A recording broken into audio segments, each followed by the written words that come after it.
Do'stlar, hozirgina APLning eng bezumniy matchlaridan bittasi bo'ldi. Bu Arsenal hamda Manchester United. Manchester United Ruben Amorim ketgandan keyin, Michael Carrick olgandan keyin kim nimalar bo'lgan Manchester United hozirgina Arsenalni 3-2 hisobda yutdi va men hozir ayta olmayman Manchester United atskok qildi deb. Yo'q, naborot Manchester United normalni o'ynadi. Arsenaldan zo'rroq o'ynadi deya olaman ikkinchi taymda. Anchagina. Bruno Fernandes har doimgidek dahshat va yana bitta narsa, Arsenalni mana ko'p odam sostavi kuchli juda dedi.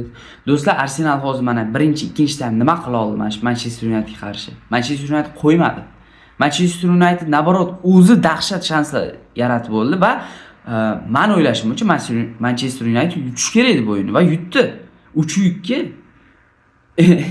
Men bo'lsa edi Michael Carrick qoldirardim. Do'stlar, tasavvur qilyapsan, Maguire dribling qilib bosyapti atakaga. Maguire va Manchester United Arsenal yutmoqda. Безумие. Просто безумие. Manchester United City'ni ham yutdi, endi Arsenalni ham. Просто haterlar og'zi yopilmoqda.